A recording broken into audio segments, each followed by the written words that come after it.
Hello, I'm Lindley Gooden. Welcome to Insurance Innovators webinar, The Future of Insurance Personalization, hosted in association with Earnix. Well, we're certainly living in the age of personalization, aren't we? Thanks to tailored everyday experiences offered by the likes of Netflix and Amazon, many more available. Consumers expect personal levels of service, their preferences to be taken into account, and engagement from all of the brands they buy from, regardless of the sector.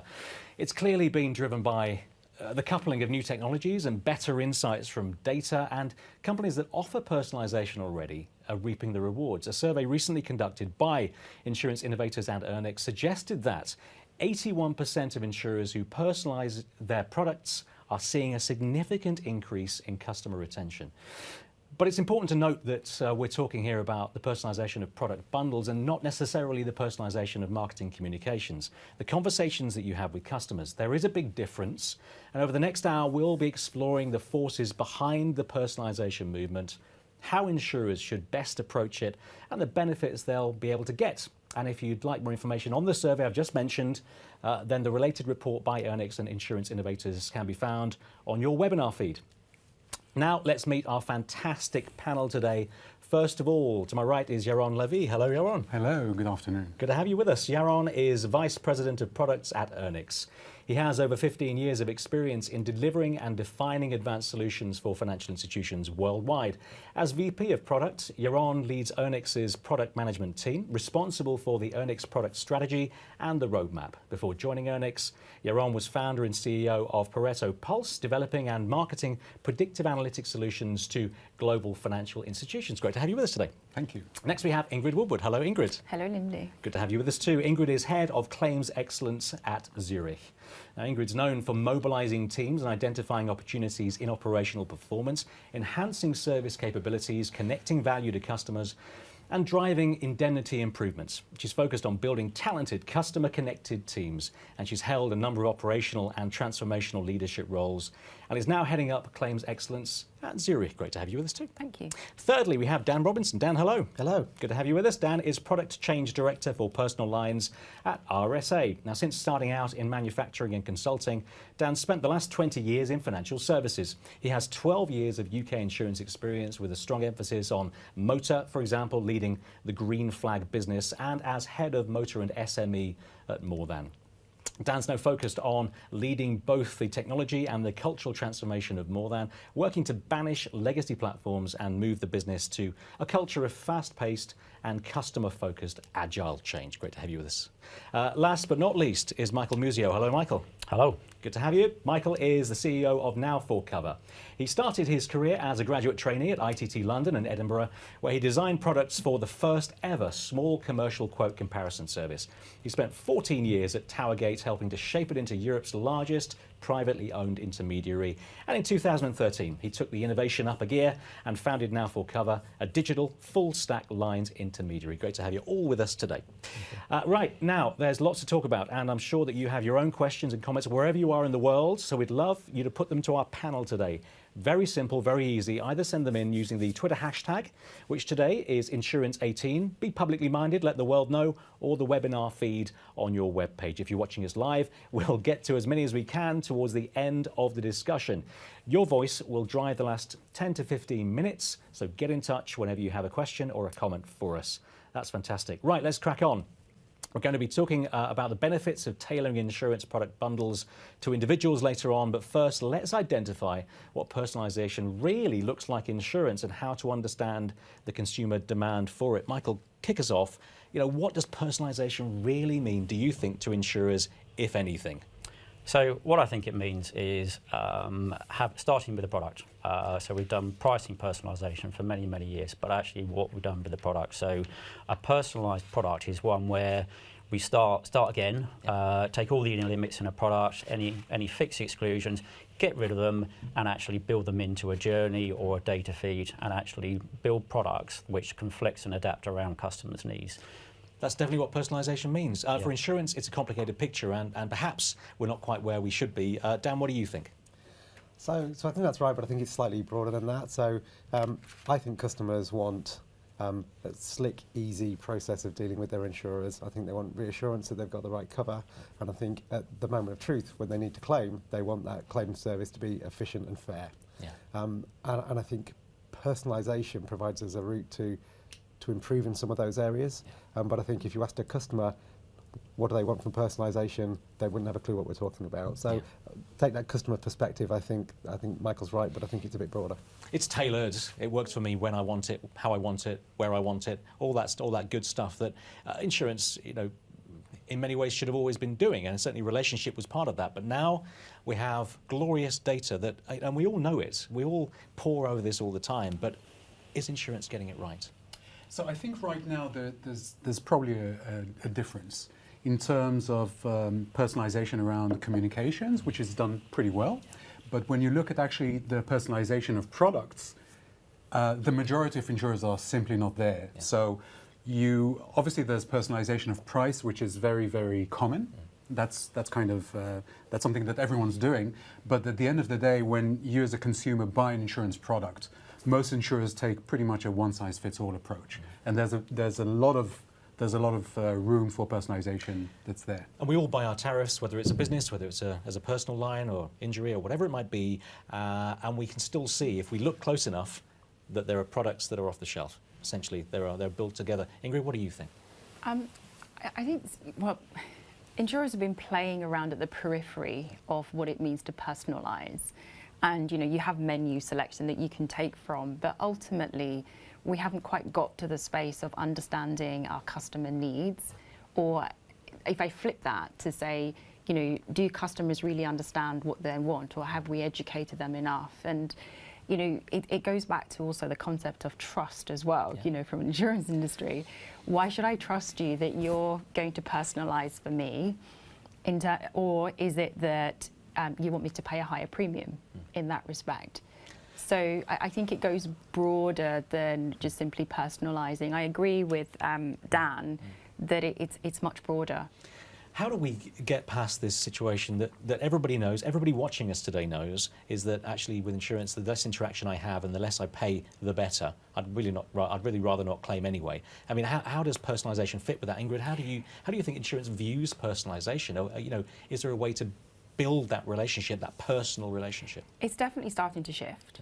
And I think where insurance companies are now realising that differentiating the customer journey and eliminating the pain points in the customer journey will start to help in terms of personalising. But I think, as Michael was saying, the products are still quite generic. I think you started to see Vitality as an example, where they're doing reduction in gym membership and so on. So you start to price the lifestyle as opposed to just the incremental products, whether it's home or motor or pet insurance, where we've got to be really careful. And again, it's great that we can think about the customer as a whole, but it's also what are the dangers that comes with it in terms of data protection, and are we going to price people out of the market? Well, and you raise a very good point, and actually, Yaron, you mentioned the difference between the marketing communications, and the products. Can we really personalise, really as things stand, product bundles and also the communications at the same time? Can we get that combination right? So yes, absolutely. I think that there is, first of all, there's been a lot of advances around personalisation of communications. I think the next phase is really about personalizing the product offers and the bundles. It's really about understanding the customer behavior, the customer needs, what it is that they actually need, and instead of offering them the same product that everyone else is being offered, a one-size-fits-all approach, then offering them just the right product bundle, the right combination that they actually need. Michael, what's going wrong? Why is personalisation still so close yet so far? Because it's really difficult, I think, most insurance providers are around product silos. And so the first thing is to get rid of the product silos and to stop talking about products, actually. So the way we try and render interaction with customers is, well, tell us a bit about your home, if it's home insurance. So what is it? What do you use it for? And then we can start to direct the journey and offer you some contextual choices around actually the cover you might need. So it could be an investment property that you've got. So we then ask you, okay, so how much deposit do you take? And then how much sort of risk of tenant damage do you want to take yourself? And then we can price that in and actually render that into the product. So we've got to stop talking about products and actually start learning more about customers and their needs, and then contextually rendering offers to them. I think the interesting bit for me there is how do we learn more about our customers' needs, because I think traditionally insurers have tried to do exactly that, partly because it's very much a price-driven market, and therefore the more information we have, the better the underwriting, the better the price, which has led to a, quote and buy journeys of 60, 70 questions. Maybe I'm exaggerating, but I think that the opportunity with personalisation is to help us as insurers present the right options to a customer, but get that balance right. So if there is external data available, let's use it, but let's also not use it and exclude other options from a customer, because we could get it wrong. So, please. Yes, there is one thing that's, I think, very fundamental about the data. When you get a quote online, you are essentially giving away a lot of information to get a personalized price.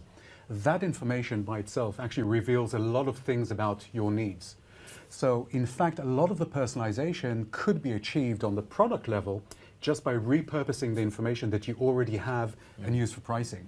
And that by itself could provide a huge benefit and a huge kind of jump into product personalization. Ingrid, you pointed out, it's difficult to personalise when actually we do have, new regulation. GDPR is probably the example that we would think about in terms of selling to people who perhaps haven't given their consent. And I think also, alongside that, the major insurers have legacy platforms that they have to deal with. We can personalise through the digital footprint of customers and using social media and sort of see, where they go and what their preferences are.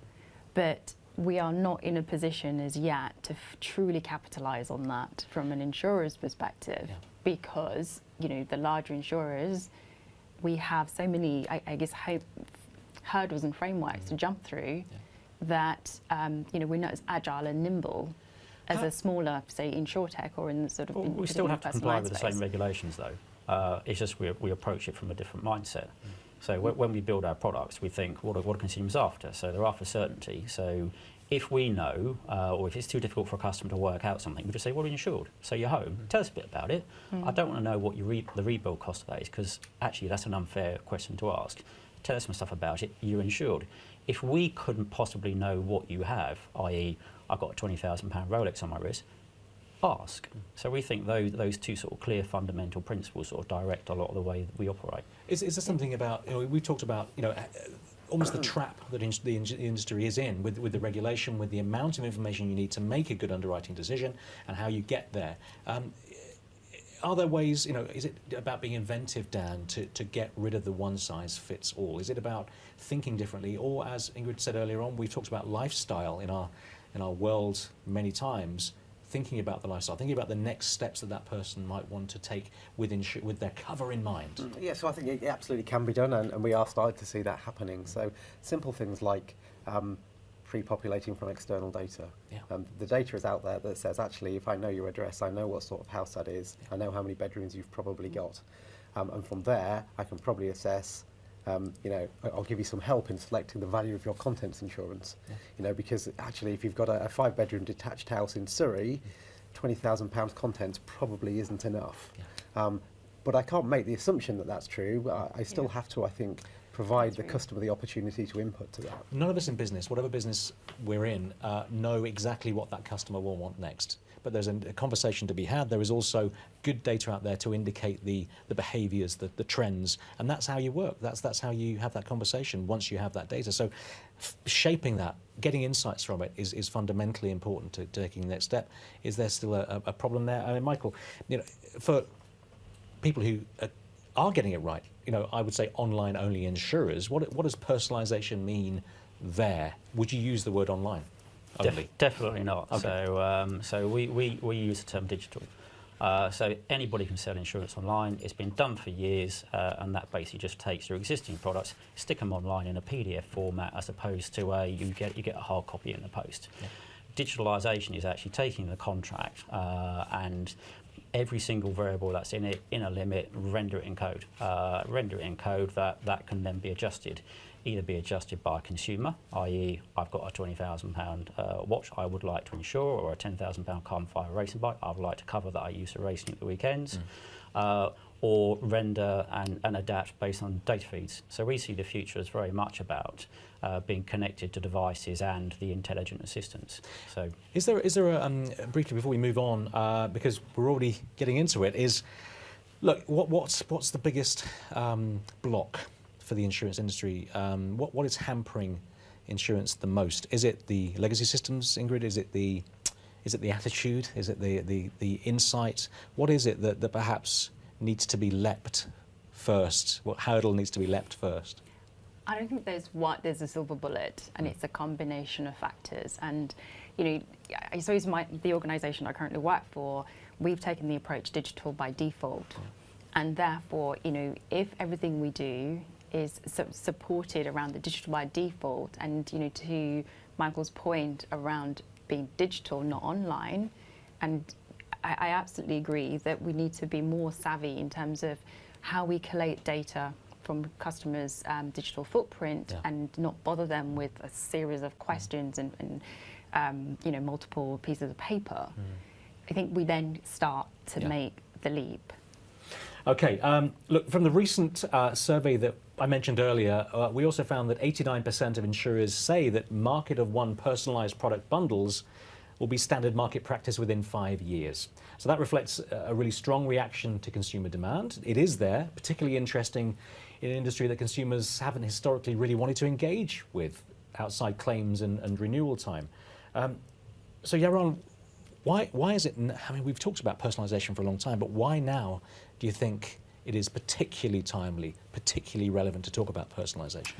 So I think it's a combination of factors. First of all, from the consumer's perspective, I think that there is a very strong education that has occurred because of people like, obviously, the digital giant like the Amazons and the Netflixes of the world, where now there is an expectation by consumers not to be offered a standard product, but for me as a provider to understand, analyze your digital footprint and offer you something that is tailored for you. On the other hand, if you look at it from I think from the insurer's perspective, so obviously a lot of insurers have moved online and selling a lot of business digitally, which means that it's now all about price. In order to make to now move to the next phase, it's really about personalization, because once you move into personalization, we've shown that consumers are willing to spend more to buy more profitable products for you as an insurer. Once you personalize this, there's an extra premium that consumers feel very comfortable, and I think it creates a very, very strong win-win between the consumer and the insurer. Dan, please, yes. Yeah, I was going to say, for me, it boils down to giving customers what they want and need. Personalisation is a route to that, but I do think that we use out the Amazon example quite a lot, and I think for me it's a little bit of a dangerous example, because I think if we're honest, as an insurer, I might have a portfolio of 20 or 30 or 40 options, but I certainly don't have kind of the millions that an Amazon would. And similarly, surveyors one, I interact with Amazon on a very regular basis, because it's easy and it's a reasonable price. But I still don't feel like I have a relationship with Amazon. Well, you're categorising things into predefined products, though. I think the future is infinitely variable. Yeah. So when you stop thinking about, well, this product fits, it's actually how do we have something that can flex and adapt and evolve over time to consumers' ever-changing needs. Let's face it, I mean, Amazon began by selling books. It changed. It changed very, very, very rapidly. It wasn't always easy. Yeah. And because our lifestyle has players like Amazon in it, we always look to the retailers, we always look to that stuff. We're buying things we want. It's very different for insurance. Can you really compare yourself directly to an Amazon of the world? Well, possibly not, but actually what they do have is supply chain. They have a great distribution, they have access.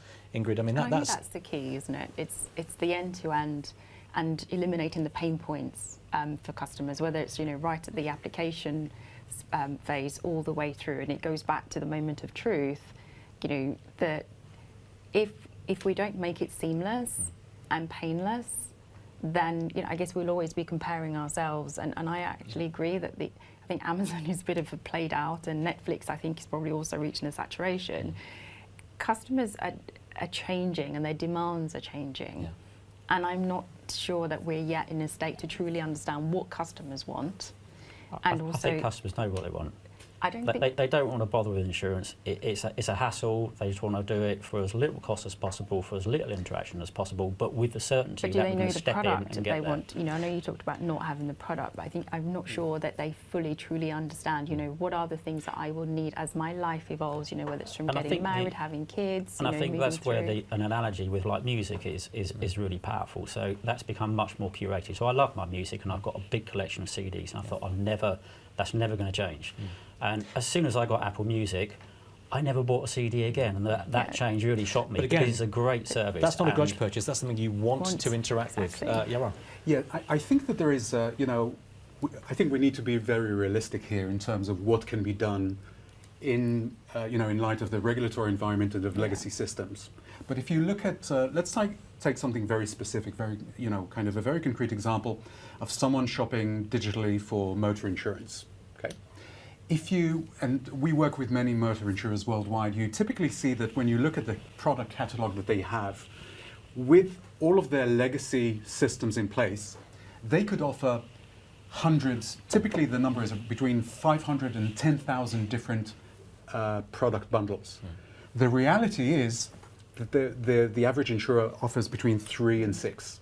Okay, so if you just take the current digital buying shopping journey with the legacy place, you know, with the legacy infrastructure in place, just by adding a little bit of personalization, you can move away from selling these, you know, 3 to 6 bundles to personalizing by selecting, you know, the right ones from a much larger catalog, and that by itself would add a huge level of personalization. Dan. So yes, but no. I think for me. So I think if we step back a little bit and remind ourselves who our customers are. So in the UK, the average reading age is 9. The average household income is 27k.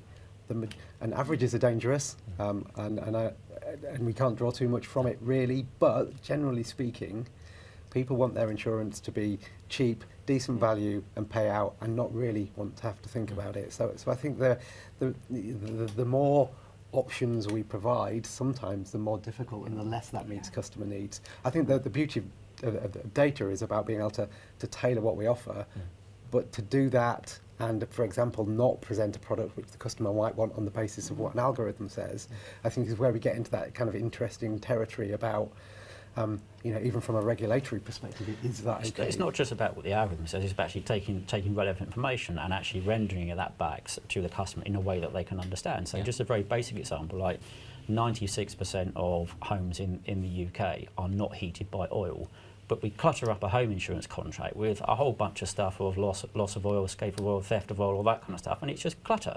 So if we ask somebody to read and understand your policy, it's got a lot of stuff in there which is completely irrelevant, and it creates a barrier to actually understanding what you're buying. And I would say that's a very important point, because from the outside world looking in, as a customer point of view, I would say there is probably nobody better placed in my life to advise me on where my safety can be maximised, where I can actually have a really good walk to work without being mugged, you know, where the things that I fear can be reduced, than an insurer.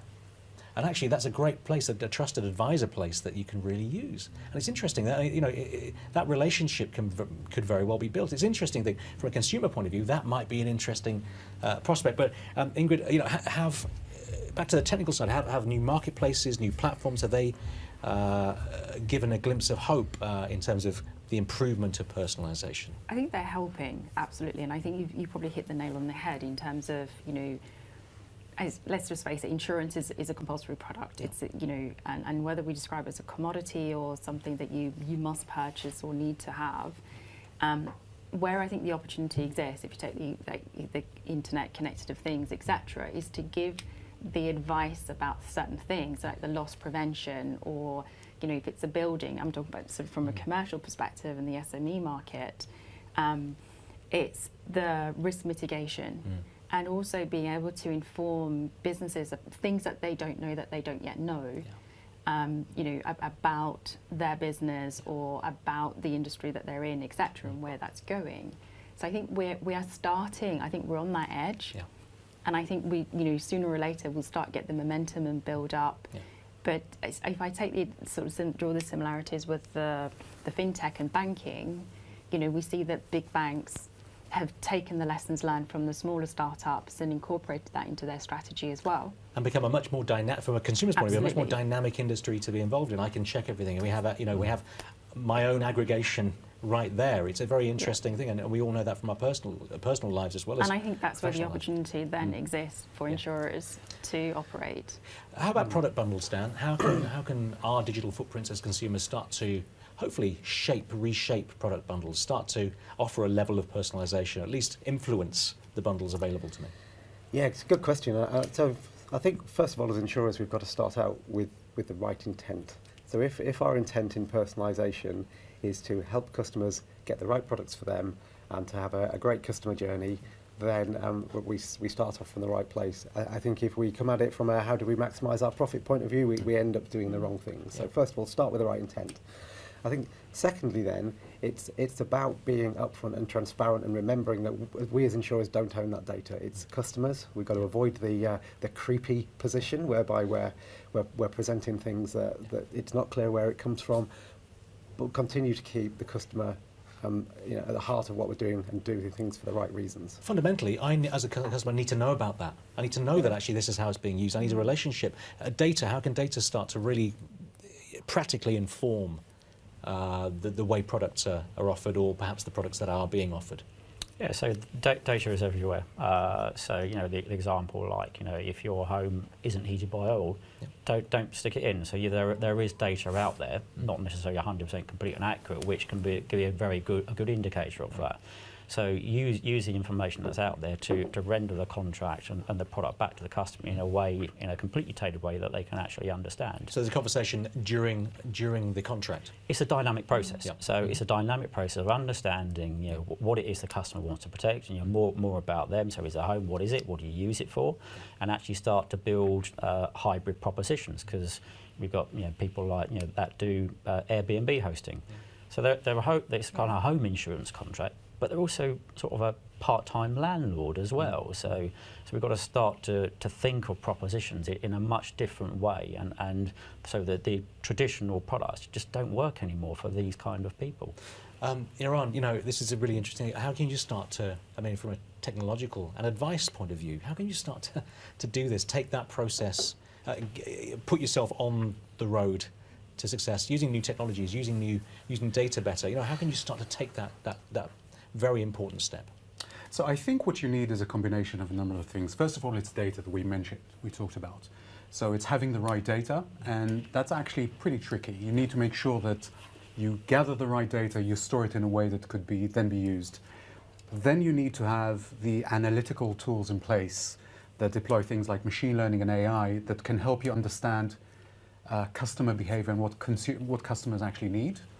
Thirdly, you need to have a solution in place that allows you to be very agile, because obviously we obviously operate in an environment where there's a lot of legacy. You need to make sure that you have the ability to be agile in the products that you could sell, in being able to personalize the bundles that are being offered. And I think fourthly, on top of that, kind of relating to what Dan mentioned, I think you need to have the tools in place, the systems in place, and control and define what it is that you'd like to achieve, right? What it is that you'd like to maximize. Is it customer engagement? You're right, maybe you don't want to use this as a lever for profitability. Maybe it's about ensuring that you make it easier for consumers to buy things online.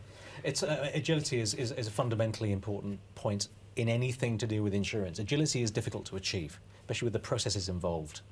Legacy systems aside for a moment, just that mindset that you were talking about, Dan. Once you have the correct mindset, and you will almost do anything to achieve technically that outcome, then perhaps that is the way to approach it. I don't know. Is it all about systems? Is it all about the people you have? How do you start to do this? There's huge culture piece there, because I think if we take the pressure and the opportunity that comes from fintechs and startups as a representative from major corporate, that's the right competitive pressure to help us do the right thing. culturally, though, what I think we've absolutely got to do is adapt a test and learn type approach to these things. Does that not exist at the moment? Yeah, so it exists. I think it's building. But the nature of legacy platforms tends to lead you to a very waterfall development approach, which takes quite a long time. And usually by the time you've delivered it, what you wanted is changed. So I think it's there and it's building. But the notion that we know what our customers want without testing that with real customers, I think is incorrect. And the reality is, I think the move that we've seen in the past maybe 5-10 years even towards delivering an MVP type minimum viable product proposition and then iterating it from there is the only way we really meet our customer needs. We'll talk about benefits in a second, but Yaron, final point. Yeah, I just from a systems perspective, I'd like to take a bit of a kind of an Earnix perspective because we work with insurers across the world. So we started out, our main platform was around pricing and pricing personalization, and we're now expanding it to essentially product personalization. And we're essentially taking this approach of essentially starting out with something, testing it out, using customer data, customer behavior, storing that, learning from that using machine learning and AI, and then iterating quickly. And I think that's the only way to do it. You need to start somewhere and you need to be able to iterate very quickly, while at the same time being aware that we live in a kind of an environment where there's a lot of legacy constraints around systems in place. You just need to make sure that you kind of inject the right agility and personalization capabilities into your existing infrastructure. You have to have a good idea where you're heading, though, and I think that's a big part that is missing with what's going on at the moment. Is actually where is this stuff going, and we see a completely interconnected kind of ecosystem where stuff just flexes and adapts behind the scenes without you having to do anything. That's kind of how we see the future, and that's the foundation that we've kind of built our whole kind of premise and proposition on. Okay, we are just over 13 minutes away from your questions, thereabouts, so please do keep sending them in. We really want to hear from you through the webpage or on Twitter while you're watching us live using the hashtag Insurance18. Before we do that, we've looked at what true personalisation is in insurance. Hopefully that was clear, and how insurers can best approach a personalisation strategy. Let's now turn to personalisation, what it will mean fundamentally in terms of change for the insurer-customer relationship and the business benefits on offer. Dan, first of all, what are the benefits, kind of working together for the insurer and also for us, the customers, at the same time? How can we have mutual benefits in all of this? So I think we've kind of covered some of this off. So ultimately, if you believe that a customer wants to buy the right product at the right price and get a great service when they need it, personalisation helps us there. As an insurer, I'm looking for long-term, sustainable, profitable growth. I guess there's no surprises in either of those angles. And personalisation is part of the tool set that will allow both customer and insurer to achieve. Can I ask a question? I'll throw it to Ingrid. Look, we all know that our relationship between insurers and customers is a little bit frayed, not necessarily for bad reasons, just we don't deal very well together so far. Is it really that beneficial for us to be closer? Do you think customers will love being closer to their insurers? Or is it a case of, my coverage is much better because I have had that personal relationship? And from the insurer's point of view, I have a much better business proposition because I know my customer. What is it? I think personalisation is one of the shiny toys in the toolbox. It's not going to be the be-all and end-all. There are multiple other things, and we shouldn't forget customers that are not digitally savvy as well. So, there are a whole range of customers. What I have seen, though, is as we get to know our customers and understand them, we're able to respond, in it, and it's becoming more of a social product as well. As an example, from a life policy, we had a mother and daughter who were ill. We didn't connect, we made the connection that they both had, these life-changing events, but we're able to then intervene in a way that brought those two, we sent them on a weekend, as an example, to a health farm. Yeah. So it's really, it goes back to understanding, but also, are we doing the right thing by our customers as well? Yeah. It's not just about taking the premium. It not only shows you care, but it proves that you care. Absolutely. And that you're in the business for the right reasons. I mean, that's kind of what we as customers would want to hear. Dan, what do you think? What do we desire as customers? So I don't think there's any customer out there that genuinely wants a relationship with their insurer, if I'm honest.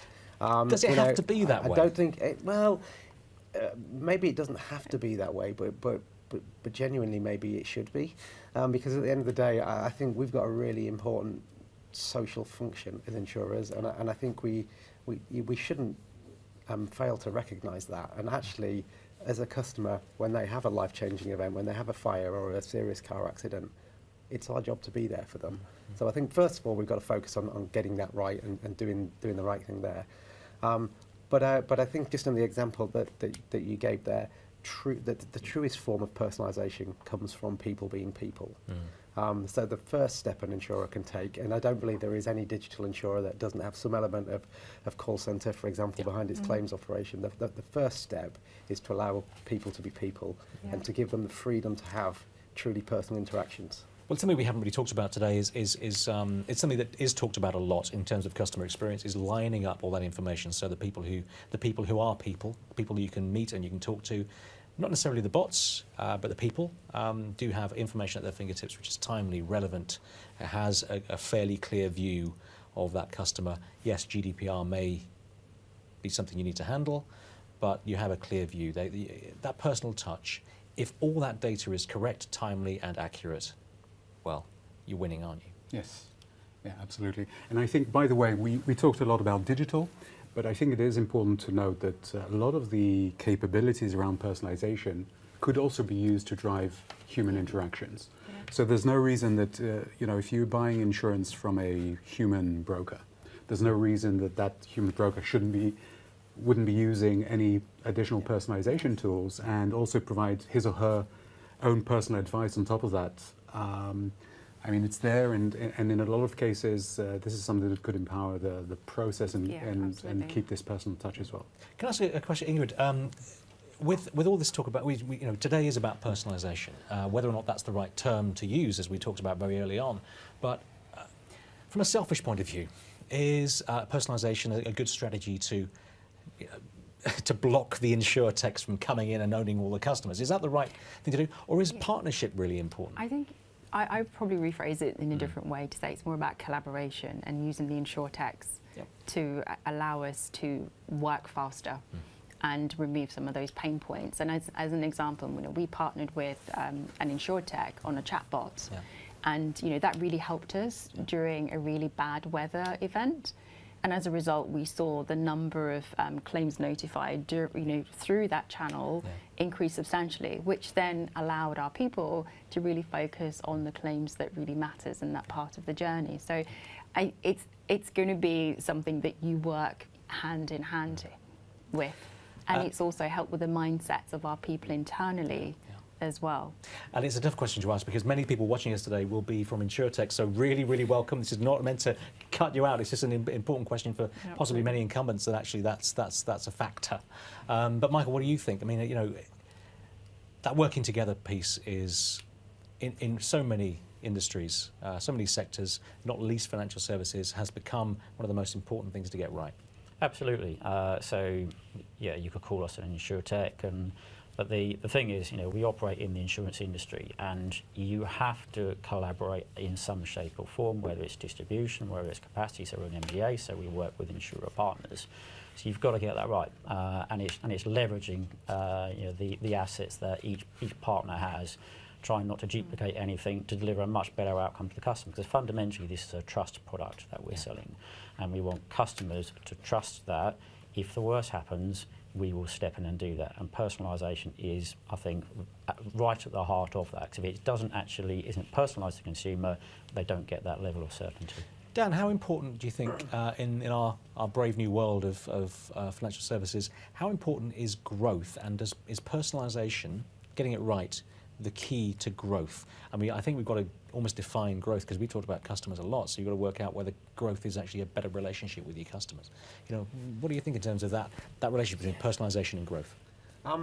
So in terms of growth, first of all, whether growth is the right strategy depends on what business you're in, what market, etc., etc. So, but as a route to achieving your commercial ambition, whatever that might be, it's unlikely that commercial ambition is to grow unprofitably or to shrink unprofitably even.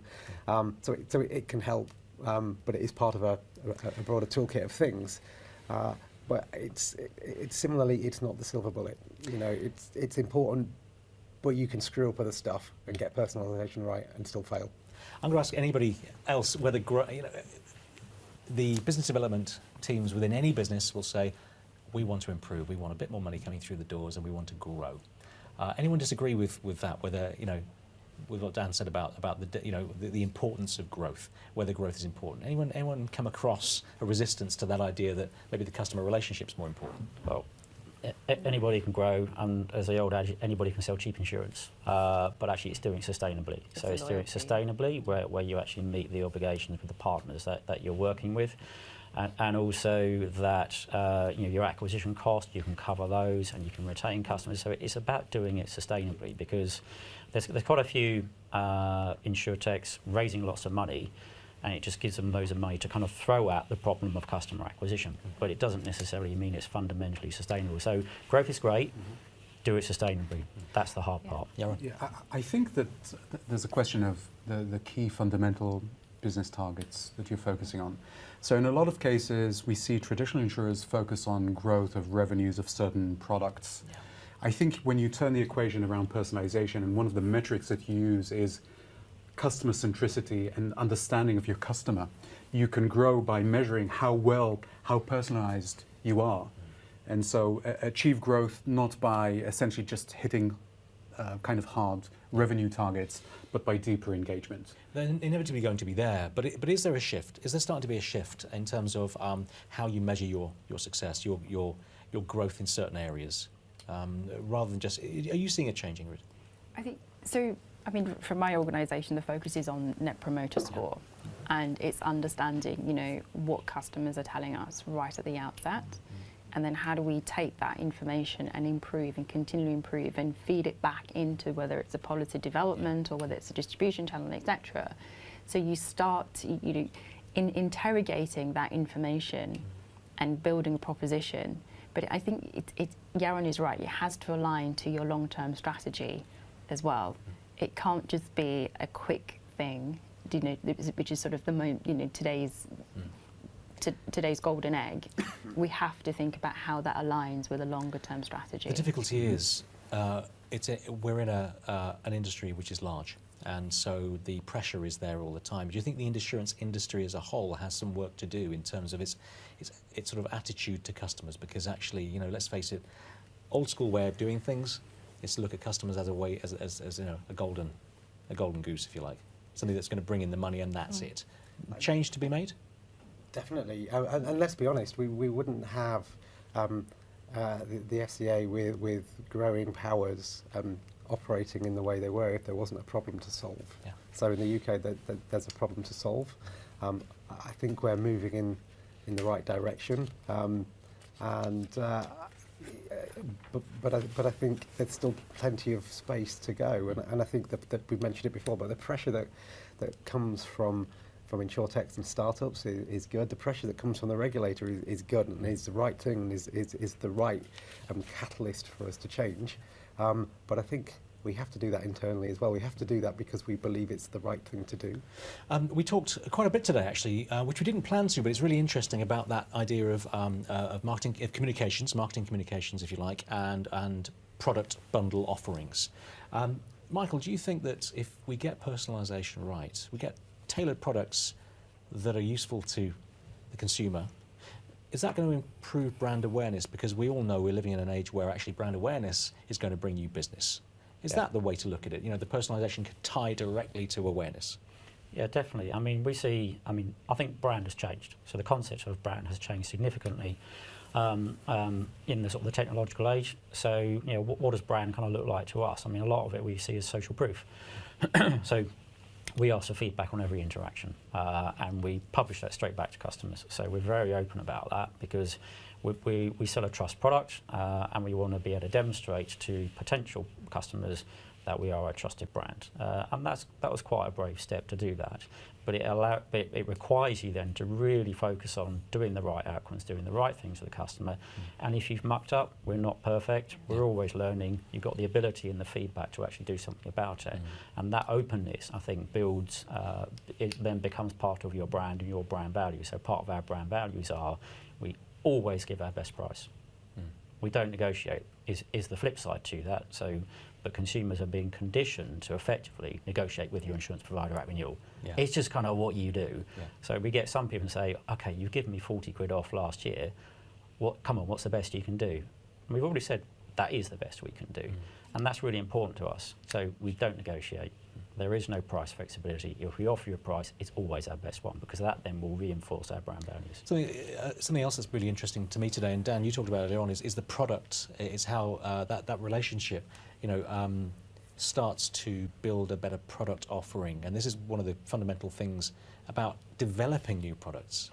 Yaron, how can this better relationship practically start to feed into your organisation so you offer better products? Perhaps the distribution needs to be right, like Amazon. Perhaps there's lots of work to be done. But how do you start to offer better products?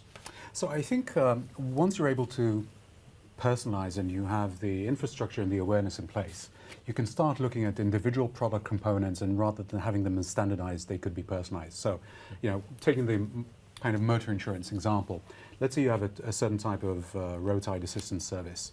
Why make it standard? Why not personalize it based on the consumer's specific requirements, where they drive, things of that nature? Once you do that and you add this extra level of flexibility and personalization, that actually has a lot of value to both to the consumer, who's getting a much better fit in terms of a product, and to the insurer as well, because they'd be offering a kind of a much lower risk product. And that's right, you asked the question, why not? Well, actually, why not might be because we're risk averse, because we're insurers, and it's going to cost us too much to do that. Can I just add, though, that to do that, you've got to have a really good supply chain. And you've got to be able to trust that your suppliers will deliver to the standard that you expect and want for your customers. Because I think, each insurer will obviously target a particular customer segment. And therefore, there's perhaps an expectation, I think you said it earlier, Yaron, that people are prepared to pay the price for good quality product. It's also ensuring that end to end, we have the suppliers who are able to deliver for the insurer when it's needed as well. We're at 1:45 as we are live, so we'll come to audience questions. Your questions in just one moment. But Ingrid, final question, does it come down to, and I don't want to, we've asked some tough questions today, does it come down to survival of insurance as we know it, to do this, to get this right, to become like my safety retailer? So this may sound really controversial, but I think, we can play around at the periphery, and insurtechs will continue to play at the periphery in terms of customization. But fundamentally, I think incumbents, like the larger insurers, will continue to operate because they have, and I know you're looking at me and smiling, because I think we have such a diverse customer base as well. Yeah. And so it will start to become, greater competition, and if anything, I think it will widen the field much more rather than, and it's also opening up that insurers can no longer operate and behave the way that we have historically. Yeah. So I think it's competing and challenging us to evolve and update faster. I guess I'd say, again, generalisation, behind every great startup, and yours is brilliant, Michael, there's an underwriter. So behind the MGA, there's an underwriter. So the big corporates, if you like, who were kind of painted the picture of being slow and not agile, and we're behind those startups. A lot of startups are led by people that came from those organisations. So, we have to work together in partnership, because one will fail without the other. Absolutely. But I think insurance will contract, is my view, and I think it will become much more like the utility providers. So you'll pick your provider who will step in and look after you, but you consume it as a service, it's curated, and we step in should the worst happen. We try and tread the line and not become the fun police, because there's a very sort of fine line there, so stop you doing the good things, but actually step in, allow you to live your lifestyle, but actually should the worst happens, we are there, we'll sort you out. Yaron, there are great ideas and great noises being made, and this potentially that is the way the insurance industry can go. It's not could go, but can go. Yes. So I think, first of all, there's something very fundamental here about insurtechs. A lot of these insurtechs have losing businesses that are financed by venture capital firms, right? They don't have, a lot of them don't have a valid business model yet. And I think over time, some of them are going to survive. And then the incumbents, the large insurers, will adapt some of the lessons and some of the tools and change the way that they operate today. That I think is going to be the fundamental Well, outcome. good luck copying this. Okay, it's been a thorough discussion, quite tough so far. Hope it's been interesting to you, that you found some useful advice and thoughts in there from the panel. Clearly, insurance is changing fundamentally, and traditional insurers, if they haven't already, need to identify what the customers truly want and need, and then use the insights from that data to improve personal service, the personal touch, to personalise that product offering. Now it's over to you. Thanks very much for sending your questions. I have some here, and through Twitter you've got in touch with us, also through the webpage. We'll get to them in just 1 second. Before we do, please, if you can, just take a very brief moment to rate today's webinar so far. A little poll question will be on your feed now. Your response is of course confidential, but really useful to us, so thanks very much indeed for that. Please do that. Okay, question here as well, questions here. Wow, okay, first of all, Melanie Ellis, underwriting fraud consultant at RSA, a colleague. Given that this, I won't throw it to you straight away. Given that this is a grudge purchase with little customer interest, we also need to consider that by having personalisation, it will become harder for some customers to compare like-for-like cover and/or price at renewal. And as they're not the experts, some customers may not know or understand what they need, especially vulnerable customers. It's not a question, but a statement. Do you agree with that? Do you think that's a great observation, actually? It's very true. It's again a tough observation. Michael, do you think that's? Well, right? I think it's what the regulator is trying to address. So you've got the product information documents that we've all got to check out now. So actually, from our perspective, it's like that makes life quite difficult, because we don't sell, sort of multiple different products. It's one really flexible one. So how do we do that? So we render that through software again. But I think it's ways you can communicate, ways you can render the product, ways you can interact, which can very much increase that level of understanding about what product's buying. Because you shouldn't want to buy the same product as somebody next door to you, because everybody is different. Okay, Eric Sharp, thank you very much for writing in, for a director at Aon. When will we see travel insurance align and integrate with home and PA insurance? And that could be a wide. Can you decipher that? Any thoughts on when a closer alignment will happen?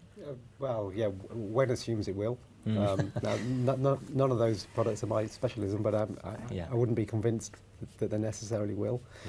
Yeah. But I think what is interesting is some of the concepts that you talk about, Michael, about actually, as an insurer, you'll cover anyone in any situation, and you'll meet their needs ultimately through software and flexibility. So we've architected our contract already to just have those as additional items when we build those products. So it may not be with the same insurer, but actually it'll be rendered dynamically, digitally into a single contract. Michael, to play in. It's not a niche. This is the future. The future is digitally, it's dynamic, and it's curated, and it's done based on sort of great data feeds, great understanding of customers. I think it's also about, if you look at, for example, travel insurance, it's understanding your existing policy, your existing relationship. You can look at signals, digital signals from the customer that they actually need this travel insurance, and offer it to them at the right time. Yeah. And I think that would be a very strong proposition, much more than necessarily tying the terms and conditions together. It's about understanding the data already exists to roll the product in automatically. That's already possible. It's building it to allow that to happen, and building the journey of trust with the customer to say, don't worry, wherever you go, we've got your back. Okay, Aline De Pica, thank you very much for writing in, Aline. Senior Insurance Transformation Manager at EY. Question, how do you know if personalisation will be appreciated and not seen as an invasion of people's privacy? Really good question. Ingrid, any thoughts? That, as I said earlier, it goes back to using the Net Promoter Score, and I think Michael, you saying you get feedback from customers at the end of every, I guess, interaction. So it's taking that, and the important thing is actually doing something about the feedback, rather than just asking for feedback. I think there's something else here that's very fundamental about personalization, about modeling techniques. If you have good modeling techniques that predict what consumers are likely to buy, you also have very strong information on the reason. Okay? So it's not just about a black box model, but it's understanding that you need a certain coverage, a certain add-on, because of certain attributes of a customer. And when you communicate that to the customer during the buying journey, and given, well, I've tailored this package for you for the following reasons, that actually is, I think, would be perceived very fairly, and to this particular question, I think would go a long way in making sure that customers feel that there's value. a real conversation comes with a certain tone of voice, which is actually, we want to hear from you. We want to, also inform our decisions so that your service, your products are better next time. And actually, with this also comes monitoring. You should be able to see how their attitudes are changing in the fact that they might go off and do something else, or they might sort of stay with you or go further or buy something else, I guess. Yeah, yes, but I think there are some kind of closer to home, more real world examples, and we'd have a separate debate about MPS and the confirmational bias that impacts it and that kind of stuff. But ultimately, what matters is the moment of truth for customers. Yeah. When they have a claim, are we there for them, and do we give them what they expect? Yeah. But the very first part of that claim is working out whether they're covered. So if you're a home insurer and 60% of your claims end up in a conversation with the customer that says, sorry, no, that's not cover, that's wear and tear, for example, then you can be pretty sure that the customer didn't know what they bought. So, there's some real simple tests that you can apply. Okay, Peter Dingle, thank you very much, Peter, for writing into us. Peter, you are Director of Innovation and Product Development at Collinson, but you know that. Is there a danger that we are people interested in insurance vastly overestimating customers' interest in our products? How do we get value from personalisation without assuming that customers will want to put extra effort in to the purchase process? Actually, we've talked about this quite a lot, but that's a really interesting point, which is putting extra effort in to investigate. Can I be bothered? Yeah. So I would say, first of all, I agree. Most customers really don't want to be having to do the shopping that they're doing. I think, first of all, we've got to keep it simple. Yeah. I think we're always, especially in sessions like this, we're in danger of over-intellectualising the debate. So keep it simple. Remember that customers aren't focused on buying insurance necessarily. Average reading age 9, relatively low overall average income. Keep those basics in mind, but then use the technology to help them select and to keep the question set simple. Yeah. Very briefly. Yes, I would also add that from what we've seen, you can achieve an extremely high level of personalization based on the information that you already have that you receive in order to personalize the price. Okay. Brilliant. George Chakal, thank you very much. I think that's your name, maybe Chakal. I apologise for the pronunciation. I'm sure you'll correct me. Head of Non-Life Department, Union Insurance Company. Thank you very much for writing to us. Do you see a digital future also in SME segment and commercial business? Is there a digital future in SME? Just start us off. You mentioned SME earlier on. The answer is yes. And, because SME, again, whilst it sort of seemed to be business, sometimes it ranges from just a man and a van. Yeah. To 20 employees to 50 employees. So having that opportunity to customise and personalise it for that particular policyholder. Yeah. Absolutely. Yeah. It's already there, isn't it? Yeah. And also with brokers, digitising. There's a lot of pre-packaged stuff off the shelf, and you've got to decide which product you want to buy first, which is a bit nuts, really. And businesses are much more hybrid these days. Absolutely. We have many more questions. What do you think about that? I mean, it's an interesting, as somebody who runs a happy SME, yes, I want insurance. I really want insurance. I want it to be nimble. I want it to be as nimble as perhaps I hope I am. And that's really important. I just that mine needs to be reflected in the way my insurer approaches it too. Yeah, so I think if you look at small businesses, first of all, obviously we need to differentiate. I think small business could be, there's a very big variation, but if we look at the smaller ones, in a lot of cases they behave a lot like consumers, but to a large extent they have a huge variation in their needs. So if you are, if you're a consultant, you have very different insurance needs versus a contractor, which obviously assumes much more liability. Yeah. And so it's achieving that level of personalization based on that would probably go a very long way. Yeah. I think we shouldn't always as well jump to the idea that this is a digital interaction. All of that same capability can help inform still a level of personal contact and personal underwriting. Briefly. And I think there's a real gap of advice. So a lot of the smaller businesses, they're just not the time for a broker to kind of devote to them.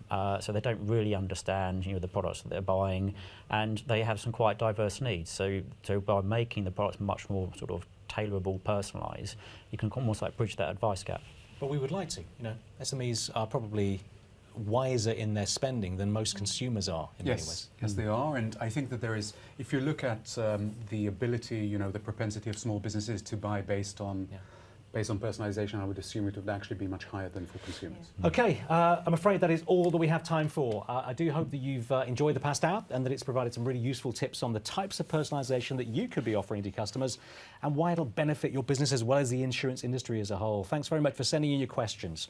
And sorry we couldn't get to them all. There are plenty more, but just one more job before you go. If you have a couple of minutes, please do. Fill in the wider feedback poll, which again will be on your discussion feed now. We really value your opinion. So let us know what you thought of today's discussion. That'd be absolutely fantastic wherever you are in the world. If you'd like to hear more about the topics that we've been discussing today, along with the wider forces that are disrupting insurance, then Insurance Innovators has recently launched its annual Future of General Insurance report. More information can be found on your feed right now. For now, thanks very much to our panelists for joining us. Thanks to Earnix for supporting our webinar. And thanks to you for joining us and sending in your questions and comments. Till next time, all the best. Bye-bye.